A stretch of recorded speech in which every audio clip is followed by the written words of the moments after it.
Welcome to LOA Today. I'm Walt Thiessen. With me today is life coach and LOA teacher Joel Elston. This is your daily dose of happy. We are so happy you decided to join us today.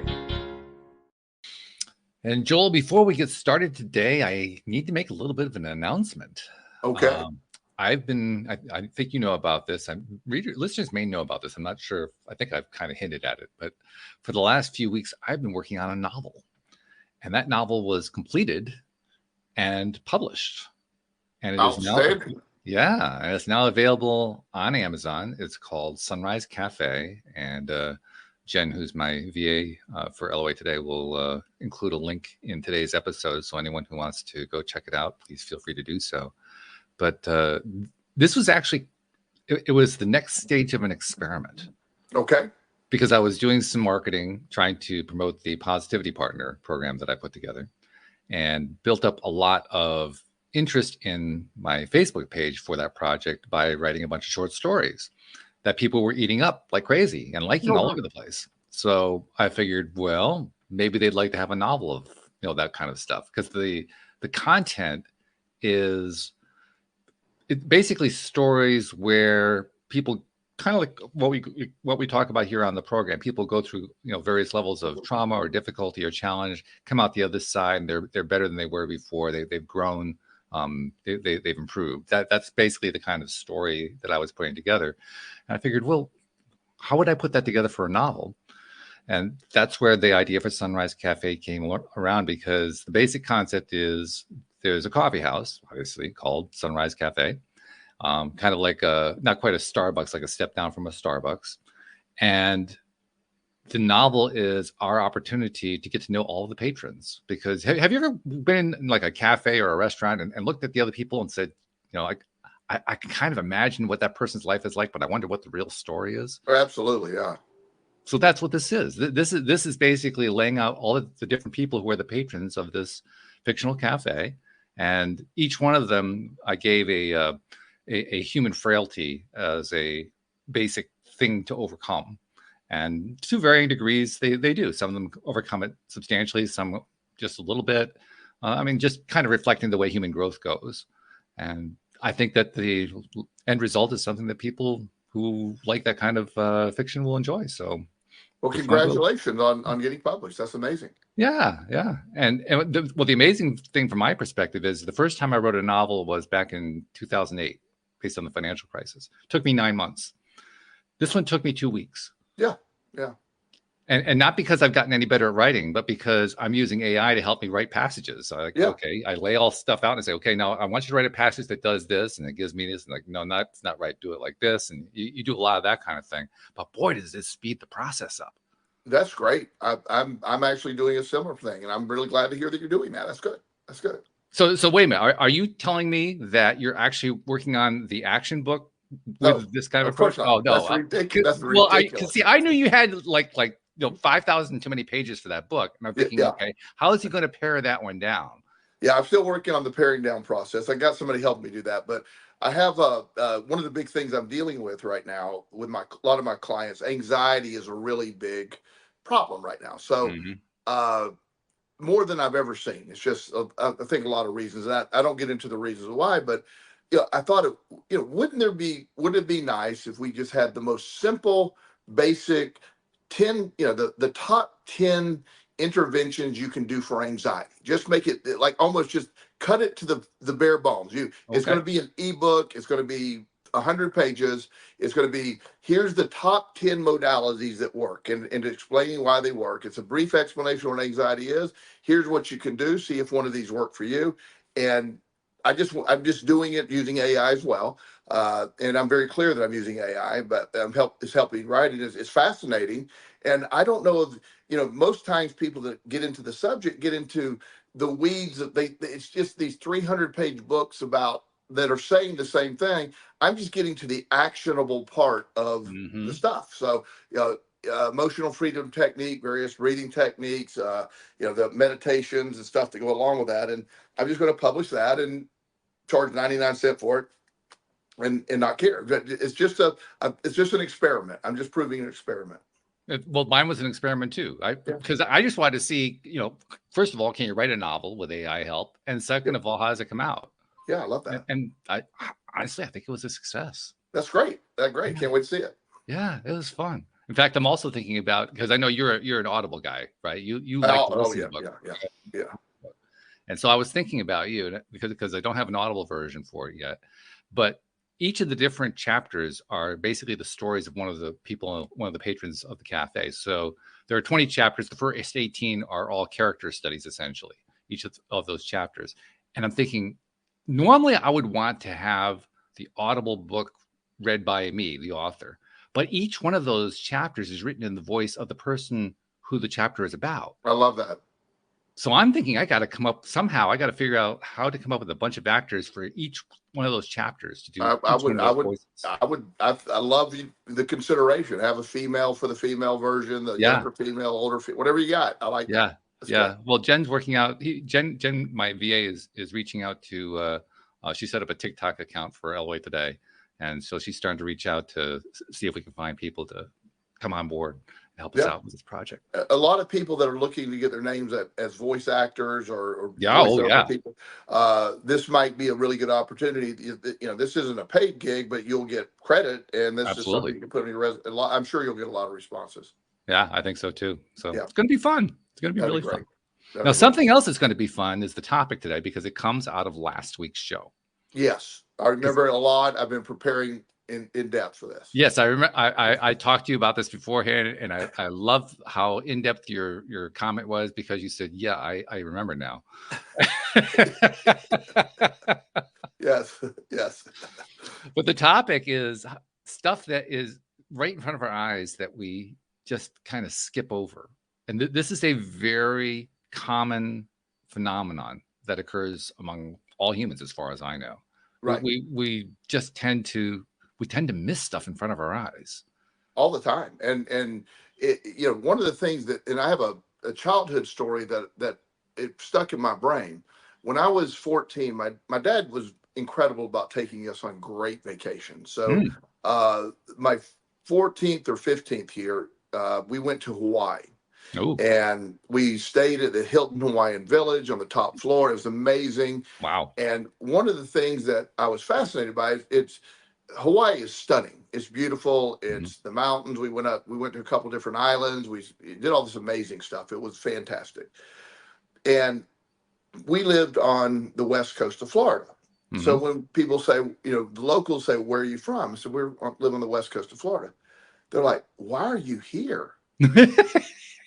Your beaches are far better than our beaches, and I'm like, well, yours are nice, and we have this coarse sand, you have that beautiful powdery sand, and here you got this and that, and the seasons, and it was fascinating that we flew 7 hours, I think was the flight time, to go to a place to see something that people were commenting they couldn't believe that we would leave where we're at to see something they considered that was less than. One of their goals was to get a lot of people that live on Hawaii often discuss the inability to go places. You feel very trapped, on Oahu, the island of Oahu, 45 minutes in either direction, you're hitting water. It's just, there's not a lot of, and that's great for a week or two while you're there, but for a month or a year or 10 years, it gets very limiting. Mm-hmm. So I remember thinking as a child that we sure are looking at things differently. And then when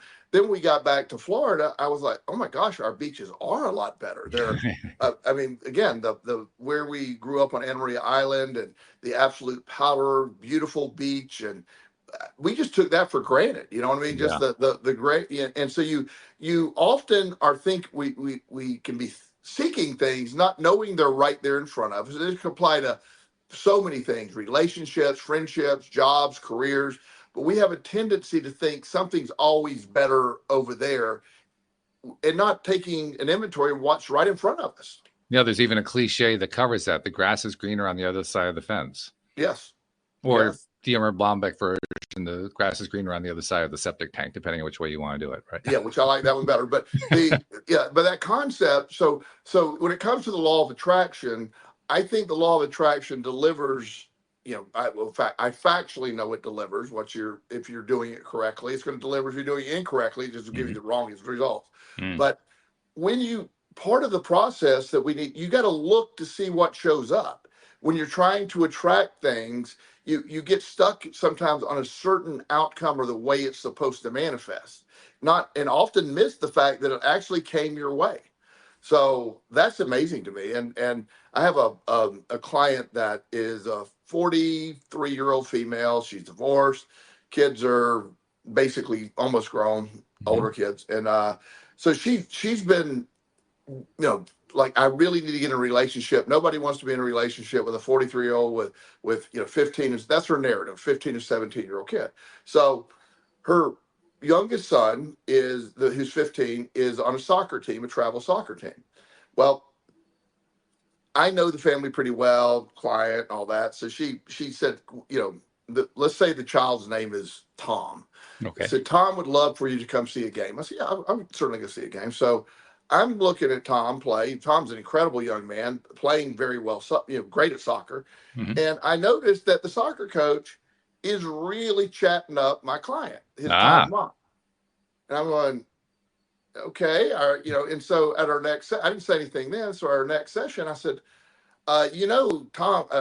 Tom's coach is super interested in you. She was, oh my God, no, no. I said, no, he is. Trust me, I do this for a living. He's interested. And she goes, really? And I go, yeah. I mean, he didn't speak to any other parent the way he spoke to you. I could just tell the body language. He's interested.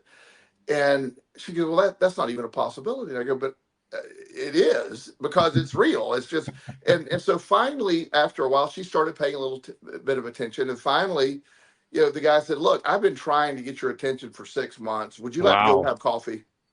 Wow. And she was like, definitely. And so definitely. Okay. So what she was trying to manifest somebody is, number one, being a parent of 15 or 17-year-old, somebody that would be willing to be involved with a family with older kids. Sure. There's a lot of, that she's very busy getting the kids where they need to be. There's drama with that. Most people are, and this guy's has known this kid since he's been 8 years old. Yeah. And so it's like, he knows everything. And it's like, she was failing to see the energy he was putting out, because she keeps looking any other place that it was there. She said, but that's been there the entire time. I didn't recognize this. But once you started tuning into it, you got to start looking to what's right in front of you. You have to have these things evaluate. It's opportunity, doesn't often come with signs that say opportunity. Opportunity comes usually after a cataclysmic event or some, loss of a job. Opportunity is there. Manifestation will bring you opportunity, but you have the hard part sometimes is seeing it. So that raises the ultimate question, which is, if you have some suspicion that there might be stuff that you're not seeing, how do you see it?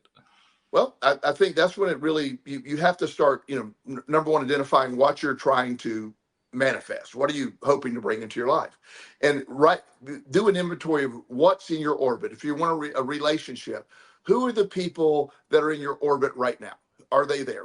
Instead of why it wouldn't work, who are there? Are there already people there that is your friend or whatever? Those are possibilities. There's somebody at work that you have never would consider because for whatever reason.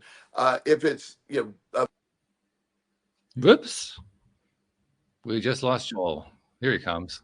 There he is. Oh, that wasn't long. That was better than normal. Yeah.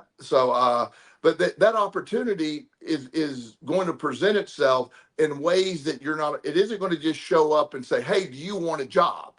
So when you're looking, when I try to get clients who are looking to look for, what does a company need you for? How could your skill set help with a company? And sometimes sell yourself on that idea. What does a company need? And what companies are you around? Who do you know? Your friends work for companies. Who do they like working for? Take advantage of the network, see what's going on, but try to identify things that you're dismissing, because we are under the impression, I've never been a believer. I've never had success in just sitting on the couch manifesting things. I've never been good at that. I told you that. Some people may be. I hear they can, but I am not. And the reason I'm not, because I don't believe it works that way. So it doesn't work for me, if that makes any sense. So Sure. I also believe that, anything that I ever want, I can bring about, but I have to have an action component to it. So part of the action is identifying opportunities or people or whatever is right in front of you. You want to, what makes you happy? The idea, have you ever heard of the term, what is it called? Like a destination addiction? Oh yeah. Where you believe another location is somehow going to make your life better, Right. and when you get there, there's an old saying, no matter where you go, there you are. There you are. Yeah. Yeah, and you end up going, okay, well, this wasn't great. Do you know in Paris there's a hotline for disappointed tourists? Do you know that? Is that right? Yes, they literally have a hotline in Paris for people who show up in Paris and are expecting to be what they're overblown, and they get there and they're disappointed because it's not remotely like I thought. They literally have a hotline for that. Interesting. Yeah. In other words, Paris didn't match up to the fantasy dream that they built up for themselves. Exactly. When you think of Paris, you're going to have these great restaurants. The Eiffel Tower is gorgeous and beautiful, but it's still just a damn tower. It's a tower, yeah. I mean, you can call it what you want to and put pretty lights on it. It's a big tower, It doesn't really, and I'm not trying to minimize Paris, but the idea that people leave their home and go to Paris and they are expecting something, they're disappointed, like this isn't as great as I thought it would be.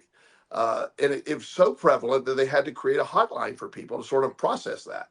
Well, apparently, not only was it prevalent, but it was also traumatic. That's the only word that comes to my mind, that people were so traumatized that they started getting depressed. They started needing support. Yes. And you get there and I wasted all this money, all this time. I've saved for 5 years and here I am in Paris and there's this big tower and some, There's a big tower. There's a big tower and some cafes and but it's pretty much just a city. It's a city. Yeah. And so that's the thing the expectation sometimes can get you stuck and not allowing you to see what's already there. You have an expectation of what something looks like, or you have an expectation of when you're manifesting how it's supposed to show up. And that's where you can get stuck in a trap. The law of attraction doesn't really pay attention to that detail that you are thinking. If you get solely stuck on I must win the lottery today, that's what I'm trying to manifest. That's not going to happen. I mean, it may for some people, but again, you have so many people doing that. You don't really believe that you have that 1 in 200 million chance. So the law of attraction really has a hard time buying into that. So it's not going to deliver that. Yeah. But the idea that I'm going to go work a side hustle and invest and do these other things and keep upgrading my job, maybe take another class. There's ways to get there. There's ways to get there that like you're always looking at new ideas and coming up with new things. I love that because that's how you keep doing that. A true entrepreneur will have 173 failures before they have any success. This is true. And I'm on number 146, so I'm getting close. You get there, hang in there, And but again, we all have a tendency to have high expectations and be stuck on one course of action, and often not realizing you have manifested or the building blocks of what you want to manifest are literally right in front of you. So that raises another question in my mind. I think we've identified one way that can happen, but there's also the question about why is it that when we become aware of something that is in front of our eyes and on some level we recognize it for the first time, why are we so willing to dismiss it at that point? Because you're conditioned to dismiss it because it's right there the entire time. So in other words, you're carrying on a habit that's already been ingrained. Yes. There's one. I saw this happen. I took my neighbor fishing a month or two ago, and we went to this river, the Rappahannock River here in Virginia, and there's a dock, and so there's this concept that there's people up and down on boats, they're up and down fishing, and so we were just fishing off the dock. And by the way, he caught a 15-pound catfish. It was awesome. Wow. But there's a guy that right in front of the dock just simply put a piece of bait, let it fall, just press the button, let it fall. and he reeled in about a 19-pound catfish right Oh my goodness. right in front of him. And there's people that have loaded up their boat, filled up gas, and they're traveling up and down the river, and it was literally right. There's an expectation that where I'm at can't possibly be right, so I got to go find that location. It's always going to be better somewhere else, So it's and we're second guessing. yeah, we're conditioned to do that, by the way, especially social media also points those things out, where, oh, look what I'm doing. Look, oh, that person knows what they're doing because they are there. And, my dad and I used to laugh. We had a lake place when I was growing up. We went fishing a lot. And so the lake was called Lake Louise, and it was a really nice, big, huge lake in Florida. Yeah. And so there's a lake right next to it called Lake Susan. And so you had to go through a canal. So every day we go fishing, we would go down through the canal and we go over to Lake Susan and fish. And so one morning we passed this other boat that's coming from Lake Susan, and we wave. You always wave when you're in a boat, sort of like a motorcycle. Everybody waves. Right. And so we didn't have a lot of luck. And so as we went back to our place, we were going to go have some lunch. We forgot our lunch. We were going to try another area to fish. That same boat was in front of our dock and had caught 4 bass, 5 pounds or more. Wow. Right in front of our dock. Yeah. They left Lake Susan to go to our lake. We went, and my dad's like, yeah, that's ridiculous. Yeah, but we have that. We have expectation. There's a belief. There's no way possible that I'm in the right position. The law of attraction it will deliver with what you have right in front of you. It'll deliver things. But having that ability to keep your eye open, to see the opportunity, to see this could be a possibility.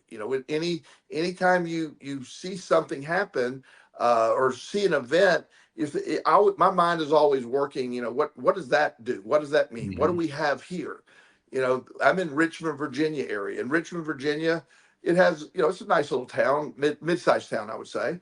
And there's a lot going on here, but Atlanta is a much bigger city, or Washington, D.C., or New York City, but there's really not a lot going on other than maybe the experience that you can't get here either. So it's doing an inventory of what am I asking for, and let me look at that orbit right now.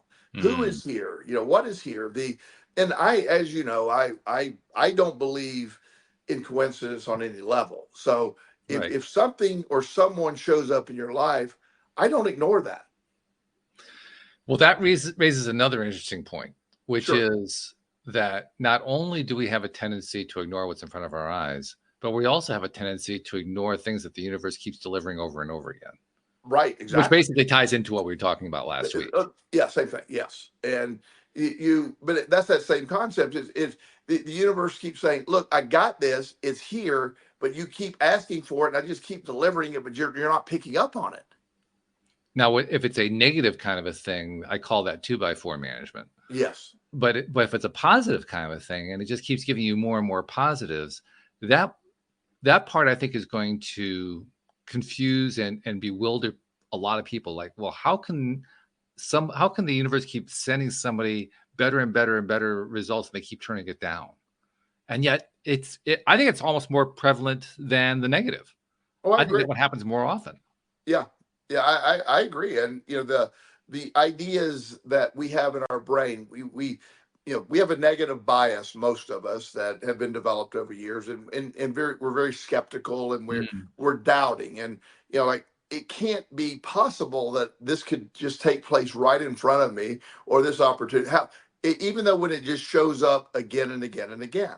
Yeah. And with the chain of events that led me from South Carolina to up here is a guy was opening up a treatment center, and he came down and visited our treatment center that dealt with gambling. That's what he wanted to open up. And it was an incredible sounding treatment center that I had always imagined opening. It literally was doing exactly what I wanted it to do.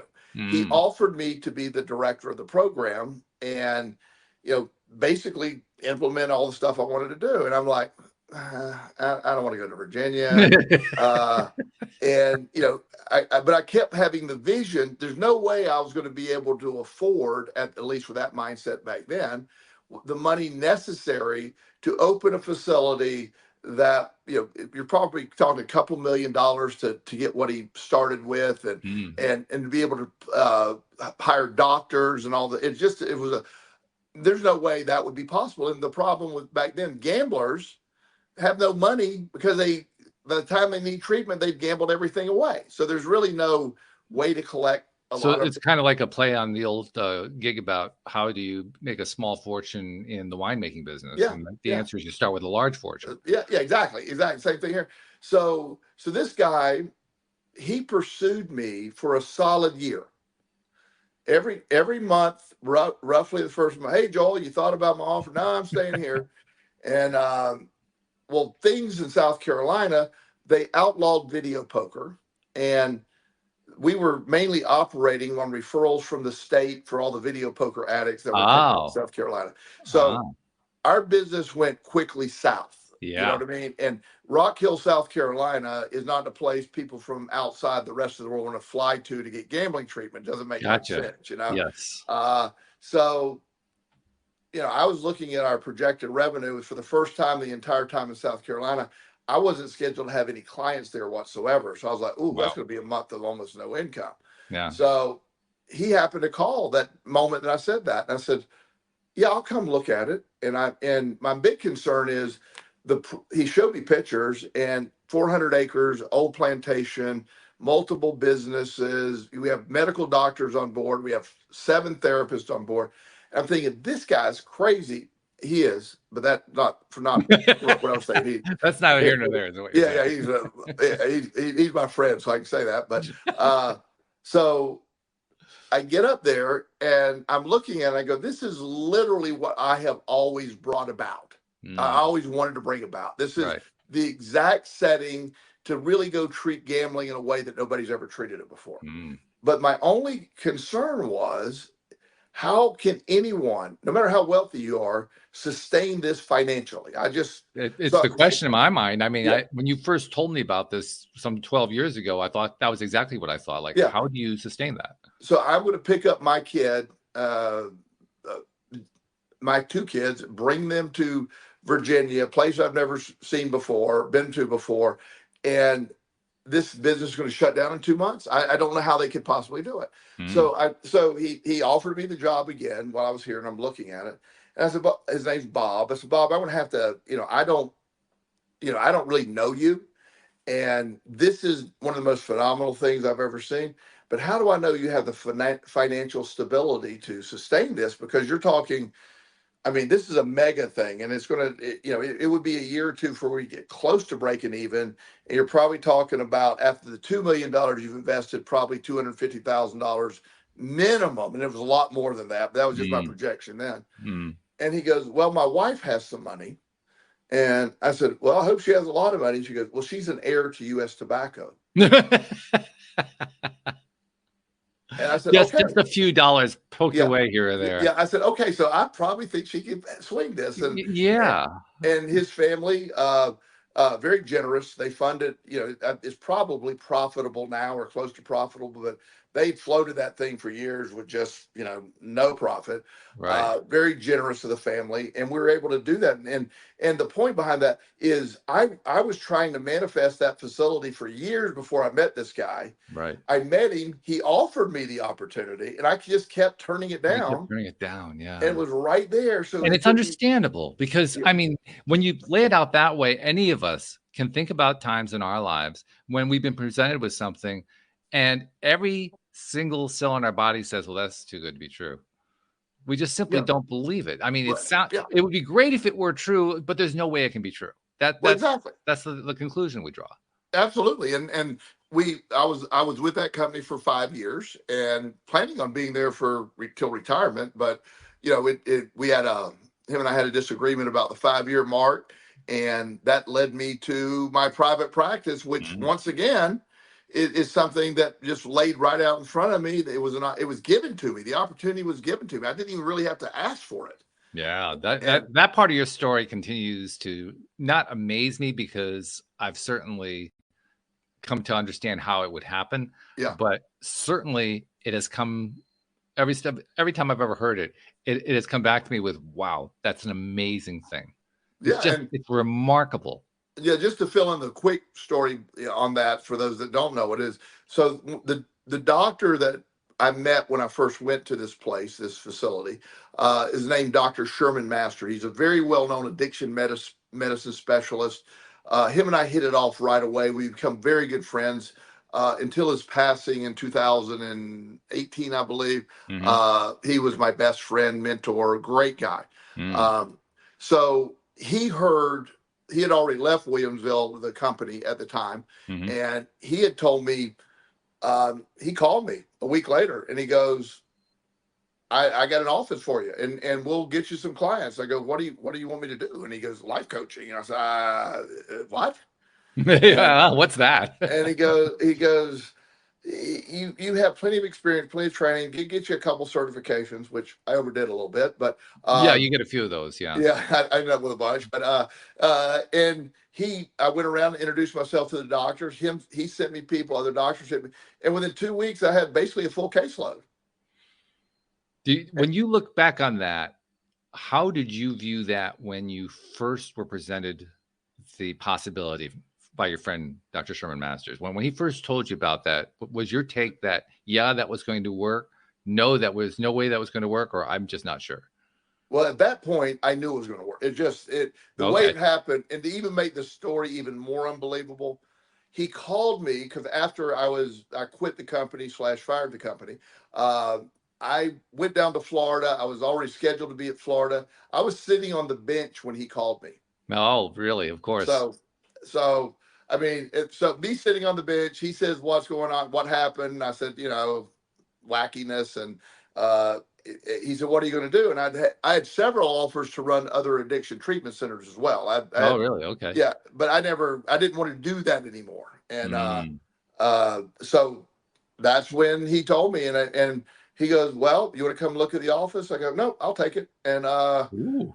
just went and met the other therapist there and just started. It's just unbelievable because by the time there was that point in my life, I was well into the law of attraction. I seen how all this stuff works. So when he offered that to me, and I did not, once I lost that job, I might not have known what I was going to do, Mm. but I was not fearful. I knew whatever was going to do. And everything I have today came from that. So it was just, it was an amazing event, a chain of events, everything from moving to South Carolina to this. It all came together perfectly. Like, again, and if you saw a lot of it happen. I did. Um, and it's just unbelievable to think that's how it worked. I think the reason I asked my question a moment ago about, did you think it was going to work out? Did you not think all that kind of thing? Is the way I recall it, it seemed natural to you at Yeah. that time. It Yeah. it just seemed like the next natural thing that would happen, Yes. which is vital from an LOA perspective, because if you have that level of confidence and belief, then it's going to manifest. You don't have any resistance in the way. And that's the point. That's exactly the point because I was at a place then where I didn't know how it was. Everything in my life had worked out perfectly since I got in recovery in 1995. Mm-hmm. Everything. And we're talking at this point, it was 2013. So I had a track record of things working out. I just knew it was going to work out. So I did not fret. In fact, I was mentally prepared because a new business often can go a year without making any money or coming close Oh to yeah. breaking even. So I was mentally prepared to go a year, and I had enough money to do that. And just say, I know this will be successful. I'll just let it unfold. I ended up making more money than I would have if I stayed at the other place. So it was, yeah, just amazing. I've never advertised for clients. I've never written. I'm not saying this with arrogance. I'm just saying this in awe that it just happened. And that's the thing. Being able to sit on it and the first time when Bob kept calling me, it was a great lesson because he kept offering me this opportunity, and that opportunity turns out that opportunity wasn't even the point. That Right. opportunity was to get me to Virginia to meet Dr. Master, and then eventually get to where I'm at right now. And Right. and I work now because I just love to work, and I'm not going to stop. And I'm not saying there's anything else I can't imagine doing anything else other than I'm doing now. I am going to get more into public speaking this upcoming year, but that's not going to. I mean, I'm still going to do what I'm doing. Yeah. Well, I'd be surprised if you didn't, to be Yeah. perfectly honest, just knowing Yeah. you the way that I do. I think that there's an important point, though, to be drawn out here, because anytime that we're talking about how we as human beings overlook things, and that's what this show is really all about. We overlook things that are right in front of our noses, right in front of our faces. Not only is it important to recognize how to discover them, how to notice them for the first time, but it's also important to know how to let them into our lives. And on the surface, that sounds fairly simple. In reality, it's far from simple. Mm-hmm. And that's probably the hardest part of the whole formula. So that's why I'm kind of zeroing in the way I am. I'm looking at the fact that we have something that seems, if I just say it the way I said it, it sounds like it's incredibly easy, and yet it never is. It's always a challenge. You actually had one of the rare situations where you literally had no resistance to it, and you just accepted and went. But that's not the way humans normally respond. It's not the way we normally think about these kinds of things when they come along. We dismiss them. We overlook them. We say that can never work. We basically do everything possible to talk ourselves out of it. Yes, because the body seeks homeostasis, the mind seeks homeostasis, life seeks homeostasis. It doesn't want you to change. There's comfort in not changing. Right. Despite manifesting change, I want things to be different. There's a pushback because a side of you doesn't want it to be different because it's uncomfortable, it's change, it's different. People that, some people, I'm not being critical of what people's life decisions are. They'll get in a company and they're not really happy working, but it's safe and I'll stay here. They do fine. There's nothing wrong with that. But it's not taking advantage of the resources you have available to you with the law of attraction and manifestation and being able to look at it. A contrast is when Bob kept calling me, I was in the old mindset. I thought, oh, this can't be true. It's ridiculous. I don't want to do this. I don't want to move from South Carolina. My entire friend group, that's where I adopted my children. My life turned around in South Carolina. The idea of leaving South Carolina, people thought I was a native South Carolinian. I mean, it was really hard to leave all that behind. And ironically, now I've been in Virginia longer than I was South Carolina. And a lot of the people here think I grew up here. I mean, it's just, it's amazing how you sort of, grow into that. And the ability, by the time it came around where my life coaching thing opened up, when I lost my job, there was a moment of like, oh my God, especially when I talked to my mom and she was all worried. That there was a moment of like, oh, can I do this? And then instantly I said, no, I have so much evidence that it's going to work out. In fact, if anything, I was absurdly nonchalant about it. Just, I'm going to Florida. I will sit on the bench. I'll ask for guidance like I always do on the bench. I didn't literally expect Dr. Master to call me while I was on the bench. That was even an added bonus, Right. But it was, I didn't even really question him much. He said, well, you want to come look at it? Oh, yeah, I'll take it. Whatever. Don't worry about it. I'll beat your other people. And did a little groundwork in the beginning. And I was the first life coach in Richmond, and at least that I'm aware of. And I had to go explain to therapists and doctors that I'm not a therapist. I could be a part of what you're doing. I'd have a little different spin on it. And it took off in an amazing manner. The title, the working title anyway, that we've given to this conversation today is Gratitude Opens Your Eyes to Abundance. That title might change by the time we publish, but that's basically the concept here. Right. And we haven't really touched on that gratitude piece yet because, well, I don't know why we haven't, but the fact is it's most important piece. If you don't feel gratitude, you're not going to find that abundance. You're not going to open your eyes. And if you do open your eyes, you're not going to see. Right. And one thing, anytime I'm talking about anything, one thing that needs to be very clear to our audience, gratitude is foundational for me. I should mention it more because people might not automatically know that, but everything in my world exists because of gratitude for what exists. That is fundamental and basic for me. So you're right. I need to voice that more. But there's always an assumption with me that being grateful for what I have, grateful for what I've been through, grateful for every single experience that I've encountered that gave me the experience to be sort of survive everything. I'm grateful for that. There's not a day that goes by that I don't express gratitude. And that gratitude is fundamental for anything. There is no effective use of the law of attraction without gratitude, in my opinion. So, zeroing in on the working title, gratitude opens your eyes to abundance. Let's talk about how that works. It can. Gratitude is more, in my mind, more part of the process that being grateful for what you have will open gateways. There's still a separate concept of having the ability or the willingness maybe to see what arrives, because there's a different blocking mechanism. You can be grateful and scared. You can be grateful and, oh, I don't know, that sounds too good to be true. I don't want to make a bad mistake because I made it for it. And still grateful. Grateful and uncomfortable. Grateful and comfortable. And when you can sort of learn to, I love to, my comfort zone is boring. I don't like my comfort zone. I'll visit, but I'm not there long. I like putting myself out there. I enjoy that. I go, as you know, I keep my foot on the gas all the time. I have a life that I enjoy, I love, and I'm grateful for, I'm literally wake up every day with a first mindset. I'm just grateful to get up again. And with that, so I don't know if gratitude will actually open up your eyes. Gratitude will be part of the process that allows it to come in. To me, it's a separate process of opening up the eyes. Okay, so if it is a separate process, then that does raise the question, if it isn't gratitude necessarily that opens the eyes, what does open the eyes? I believe it's belief. I believe when you really believe it, if you're living as if it exists, you believe it's there and you're just waiting to tune into it. Like when you get in your car and you're driving at night, you turn on your headlights, you can only see 600 feet in front of you roughly. But you know the road's there. If you're going to Atlanta, you know the road's there, so you believe the road's there. You don't have to see the entire road.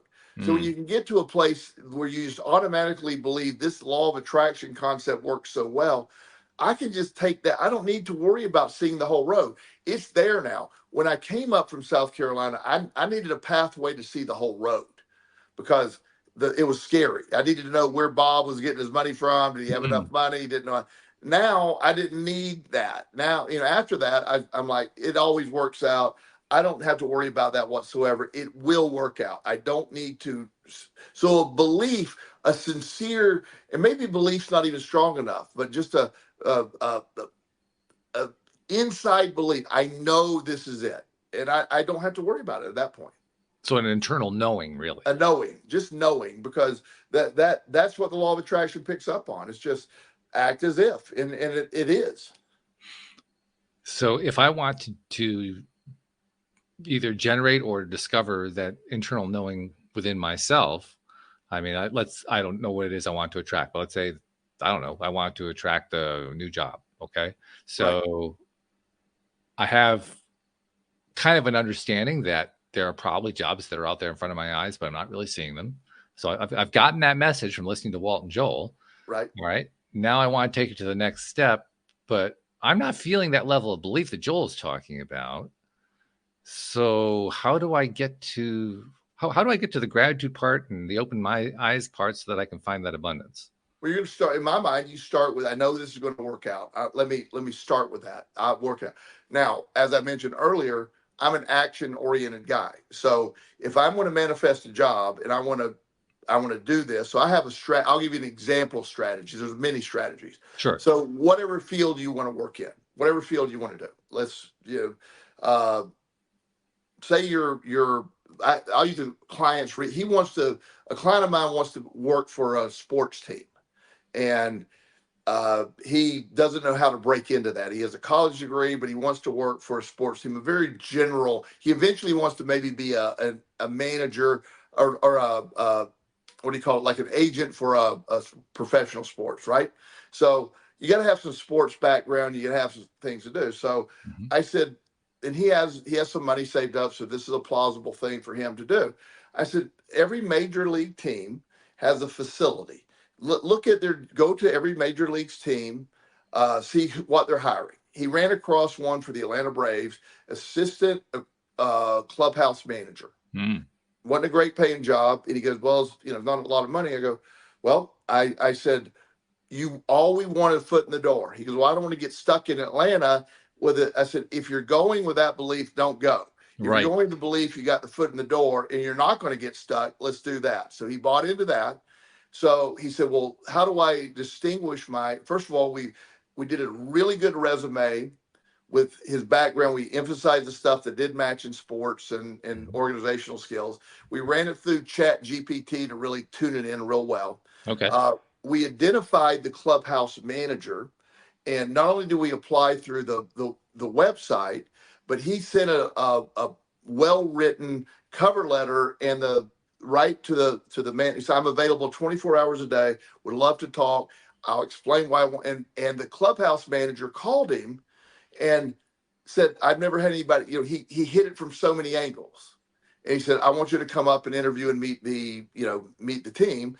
And he goes there, gets the job, and eventually, not now, he's still assistant clubhouse manager, but at some point the clubhouse manager is going to retire or go to another club. Sure. Then that goes, and that's how it works in sports. You keep going up the ladder. Where else can you be meeting with billionaire owners on a daily basis? You get to know all the players. So now you're networking in there. So he has a belief in all that. So that's what worked. But for me, I need action to match things so I can believe it, if that makes sense. I can't just send in a generic application. I need to go overboard. I need to send it to the person who needs to see it. I need to really word it correctly. I need to make sure it's perfect. I need to make sure I'm everything on the job description that they're asking for, I'm going to address it in my resume and line for line. And then, go crush an interview and go get it. So that's one example of how. There's a million examples, but that's one for one that you just thought of. That's a good one. I like that. Yeah. You got to be able to come up with a game plan that can allow you to believe. And that's the thing. The action oriented. Yeah. If you just fill out the generic application, say I'd like to do this, you're going to get 1,800. How are they going to figure it out? But nobody else emailed the guy directly, attached his resume, and had a personal letter describing why he wanted to do it. It made a connection. Boom. That was it. You described it well. I think the one thing I want to kind of hone in on is you said you want to think of, I don't remember exactly how you phrased it, but the gist of it was you want to think about what it's going to take to help yourself stand out. Right.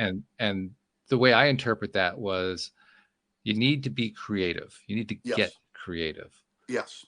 I'm mentioning creativity because I think it's the one thing that most people feel they don't have. Right. Which is not true. Everybody has creativity. Right.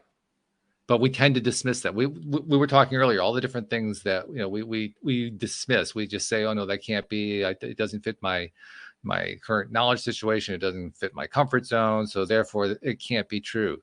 But this is another example of how it actually can be true. You actually can be creative, and you can learn to apply your creativity. The biggest challenge for somebody who's trying to attract anything in their lives is to let loose that creativity. The belief you're not in creativity is a broad category, and a lot of people want to say, well, I'm not creative, so this one's a great story. I have a client that wanted a job as something for social media for some company. I don't know the whole thing. Okay. So what he did, I thought this was so brilliant. He used Chat GPT to come up with a script of why he wanted the job. Then he got some guy on Fiverr to animate it into a little thing. He sent it to the hiring manager, a video, animated video of the top 10 reasons he should hire him. And he got the job via based email. On the video. Yeah. Yeah. And now, was he creative? He came up with the idea. Absolutely. Did he create it himself? No, he used the tools available to him, but that is still being creative. And to kind of emphasize that it doesn't have to be a big creative. I mean, that was a really big creative idea. Yeah. But it doesn't really have to be a big creative idea. I can give you one of my own stories that illustrates that it can be a very small creative idea. Now, this is pre-internet. This is circa 1992, 93, something like that. So Yes. the internet had just been invented. Google didn't exist yet. Facebook didn't Electricity exist. was here 3 years before that, right? Yeah, pretty much. Yeah. Yeah. But anyway, I was looking for a change of job at that particular point in time. And this was back when you would mail out your resumes, or you make phone calls, you answer ads in newspapers. That was the kind of way that you went about finding new work. And I decided I was going to do a mass mailing. That was going to be my first little bit of creativity. That was not something that most people did. The second little bit of creativity that I did was I was trying to find a way to tell people, not only do I have computer skills, because that was a thing at that time. Having a computer skill was a good thing to have. But I also had a bit of a design sense because I've been working as a graphic designer. Not high end. I wasn't a great designer, but I was good. I was able to do some basic stuff.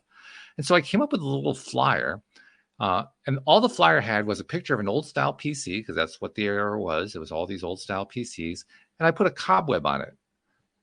And then I put up a headline. I don't even remember what the headline said, but it was something like, "Don't let your computer sit in a corner gathering cobwebs. Put it to use. Bring me on board."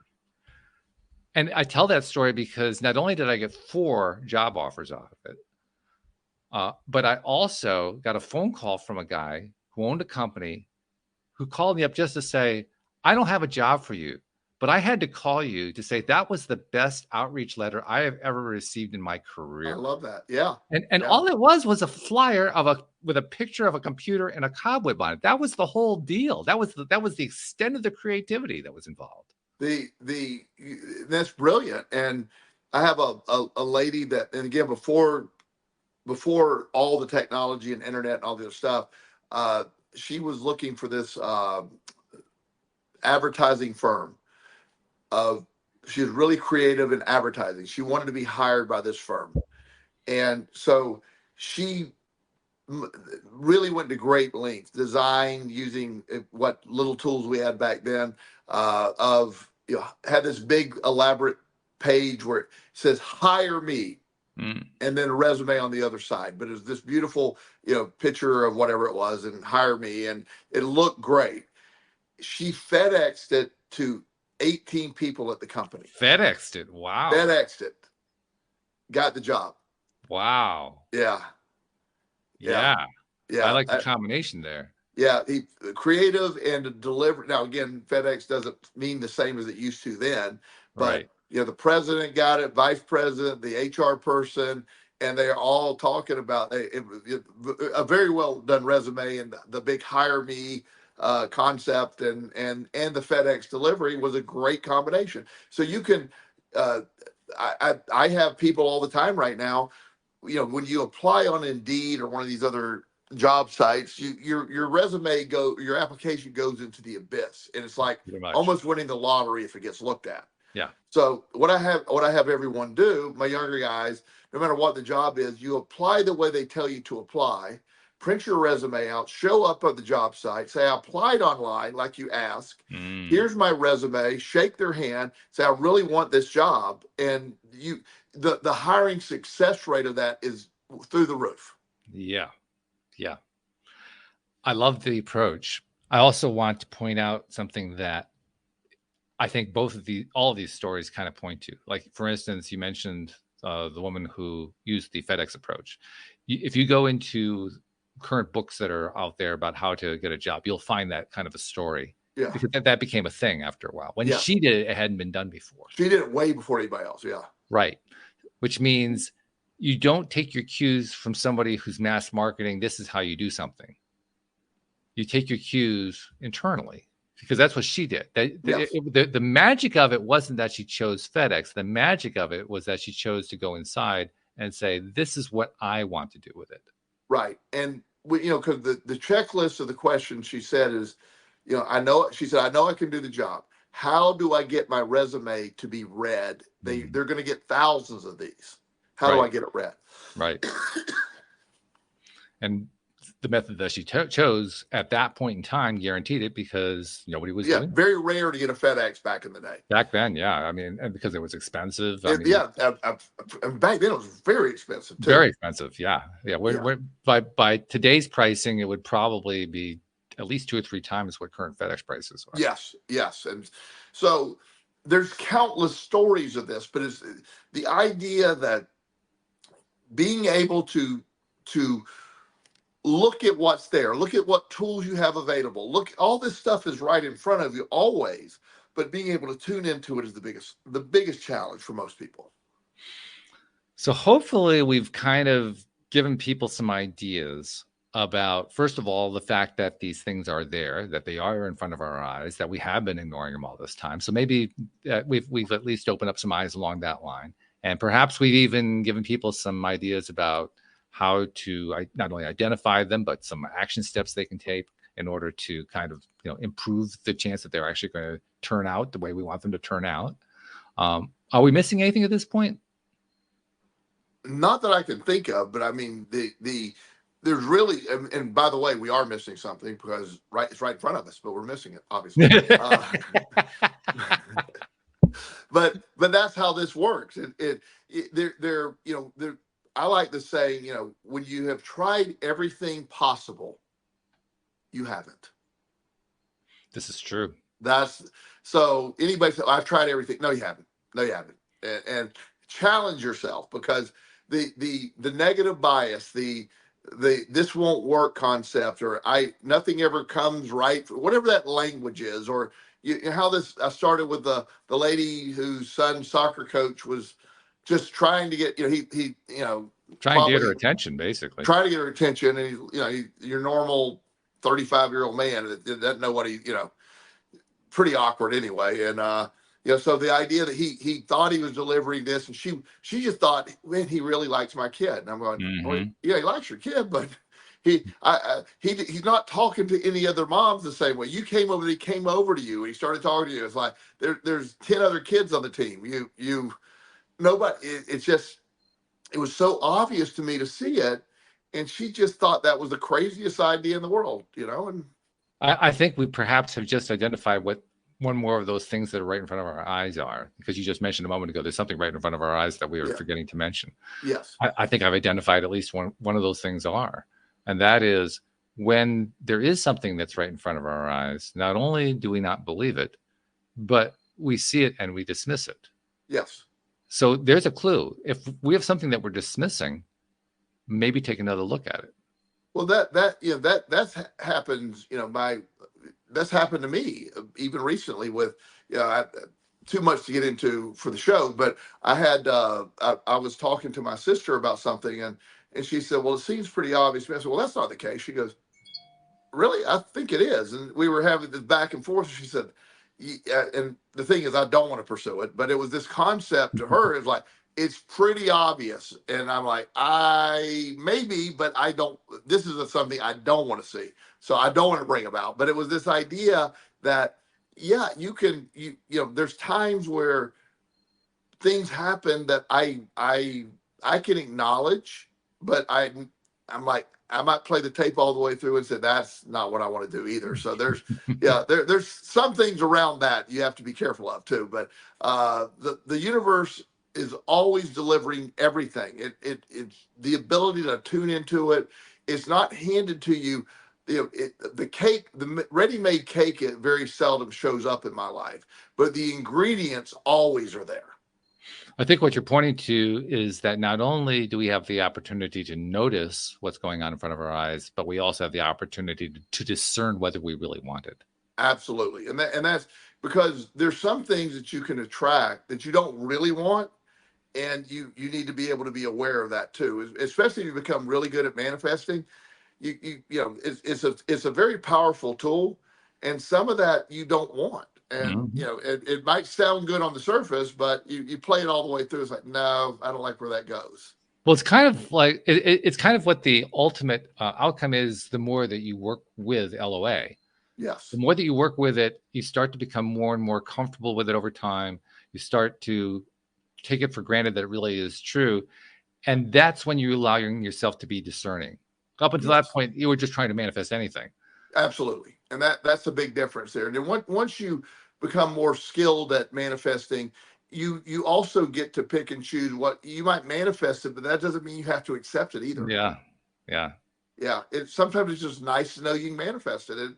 And the universe doesn't respond in a negative way to that. It just will keep bringing things it doesn't take it personally. Well, I brought it to you 7 times or whatever. No, it doesn't take it personally. Well, I actually, touching on that's kind of how I came to realize how to kind of control my own power.